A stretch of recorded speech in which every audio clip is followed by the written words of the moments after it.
This is Steve Choate representing Romans7.org. I want to thank you very much for letting me give this sermon tonight, and it's on the fourth book of the Bible called the Book of Numbers. It's also the fourth book of the Torah, and so we'll go ahead and get started. The Book of Numbers is in the Old Testament. It derives its name for two consensuses with population of the Israelites headed across 40 years across the desert. On the population of men minimum age 20, I'm guessing aged 50, for military duty. So one consensus of the population was at the beginning of the 40-year desert journey and also at the end of the 40-year desert journey as they moved towards the promised land. They wanted, I think the theory of it was they wanted to know how many soldiers they had to start out and what they ended with to go into the promised land. And so that's why it was called the Numbers. The facts of the book of Numbers of the over 1 million Israelites who left Egypt and born along the way in the 40-year journey was lack of faith and confidence in God, similar to us as a human race in 2025. As we look at the historical narrative of the book of Numbers, it starts out with three different rebellions. There's number one of a gentleman called Kor and his 250 fellow mutineers, if you will. It was religious in nature, questioning Moses and Aaron's authority, and God looked down and destroyed them all by fire. The second rebellion was Dathan and Abiram. It was political nature against Moses alone as a civil leader. Earth opened up and devoured them of all their family and possessions. And the third rebellion was a group of disordinated, mob questioning Moses, questioning God, lack of faith, and 14,700 of them God looked down and destroyed by the plague. Then as we move on, Miriam, the sister of Moses, and her brother Aaron, questions Moses' leadership, and God looked down and cursed Miriam with leprosy. Moses prayed for her, and God relented in 7-day ritual cleaning outside camp and welcomed her back. We look at Book of Numbers, the narrative continuing on. Moses sent out 12 spies to enter the promised land and explore the promised land. And of the 12 spies, only Joshua and Caleb came back and declared that God will protect us in the land of milk and honey. The other 10 spies, they looked at one part of the promised land and reported of giants and large human beings and large brick fortified walls, and they brought back fear and disobedience to the Israelites holding out in camp. In a little while, I'll give what I call report on the giants and my narrative to prove that they were real. And as we move into the narrative of the book of Numbers, we have another miracle, which I think is interesting. Balaam, he was a priest under the Midian king, and the king demanded Balaam to curse Israelites coming across the desert. Balaam knew God personally. He was a priest. Balaam journeyed to find the invading army so he could curse it, and he was paid by the king with silver and gold. But God, looking down and seeing the journey that Balaam was going to make, and working with the ass female donkey that Balaam was riding, he allowed the donkey to see God, an angel of God. But Balaam riding the poor donkey, he did not see God as an angel, but the donkey did see it in his path, and 3 times the donkey stopped and went against the wall, and then 3 times Balaam beat the donkey until God looked down and opened up the eyes of Balaam so he could see God standing there. And when he recognized that the donkey was standing there with God sitting there, then God let the donkey talk for God. So Balaam the priest is staring at the donkey. The donkey is carrying on a conversation with God. And why is it so hard for us people in 2025 to believe God can do miracles like that with God did not want Balaam to continue his journey, did not want him to curse Israelites. And finally, Balaam realized that God blessed the Israelites, so he ceased and desist, turned around, went back to the king, and said, I can't undo what God wants. As we look at the story of a donkey across the Red Sea in 2025, so many people find it so difficult to believe. But But miracles like talking to a donkey, it cannot be any more different than when we look at ourselves of our heartbeats. Our heartbeat over 3 to 5 million beats per year. I'm over 72 years of age. I've had over 280 million beats without cost, oil, coal, labor, any solar expense. Definitely no bill in the mail for energy. With the sun, 93 miles away from us, and to reach the sun traveling on our fastest jetliner at 550 miles per hour, it would take us a journey of 19 years to reach the sun. Yet every day, within less than 10 minutes, we feel the power of the heat of the sun.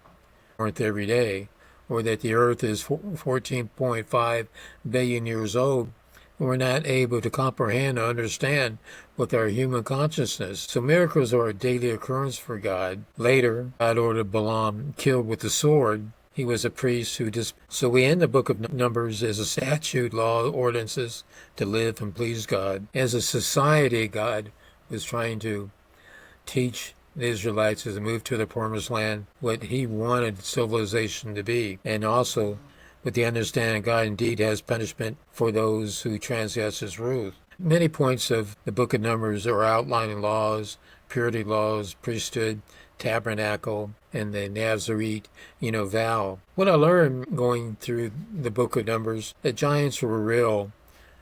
Is Book of Enoch explained that giants were offspring of the fallen angels, and they took earthly wives, written 10,000 years before Moses started writing the Old Testament. Book of Enoch was further verified because it was discovered in fragments at the discovery of the 1948 of the Dead Sea Scrolls. And of the Dead Sea Scrolls, another book they found was the Book of Giants. All Old Testament books were found in that cave, 1948.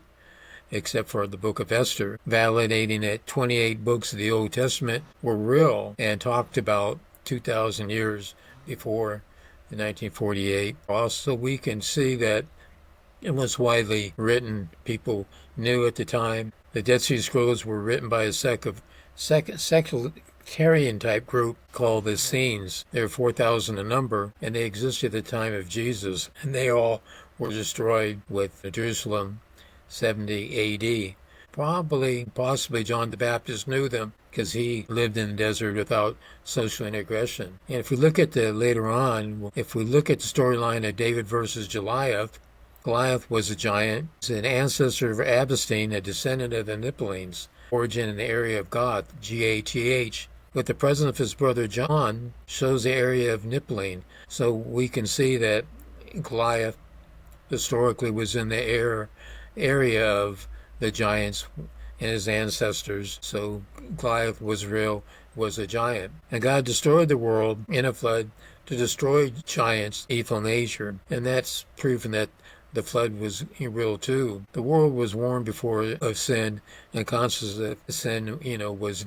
And as we go through the book of Numbers time and time again, over a 40-year journey with God in a cloud, directing them when there's no food. He's sending down manna bread or different type birds for food. He's providing water. And each time, over 1 million Israelites are having fear, want to turn back. They're finding leaders to challenge Moses. Then Moses, in his rage, gets upset up on Mount Sinai. The Ten Commandments thrown it to the ground. He has his own sister challenging him. All these events was going around and round and round about lack of faith. And we see that so much here in 2025 that our bodies are a miracle. The sun every day is a miracle. The birds flying over are a miracle. And God is showing us every day is miracle. And so I'm grateful that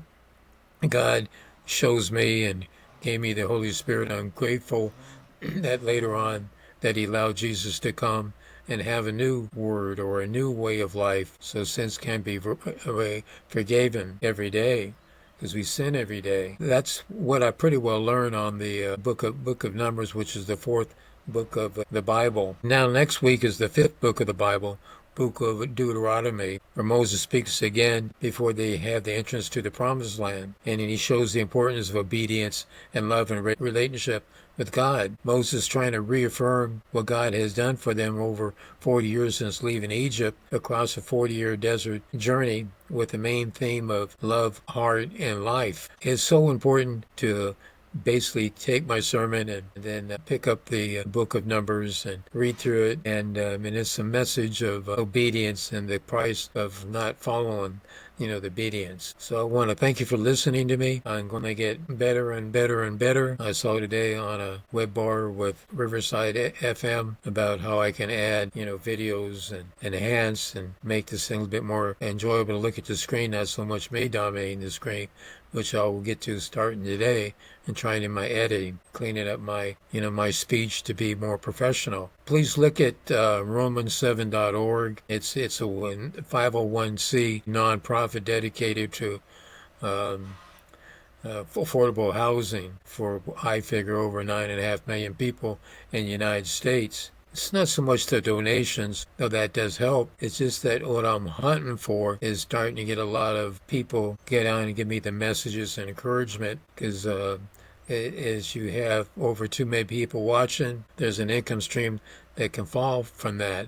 And we have to all put up these small little commercials. So please look at that and look at my narrative where in the United States of America, 50% of the population has jobs, and they're in them homeless camps trying to save money for first, last, and the deposits to get into an apartment. And then the knowledge that, go to my sermons. There's a gentleman there that had a book, and he gave an interview. His name is Brian Goldston, and he talks about how many 4.5 million people across the United States and how they're all being victimized and can't afford the rents. And at $12, $15 minimum wages, they're spending over 3 weeks of their income just to pay the rent. And then the wife has to work. And what about the children coming home from school?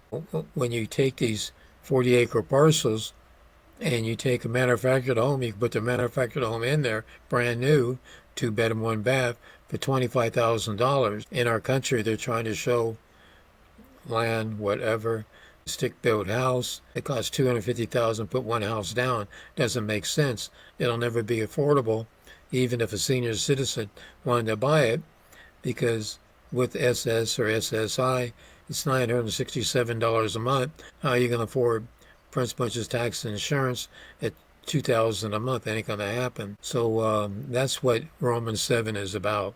I want to thank you so much for letting me get this broadcast, and I'll be doing next week. I'll be doing the 5th one, and then and I'll get better and better. Thank you.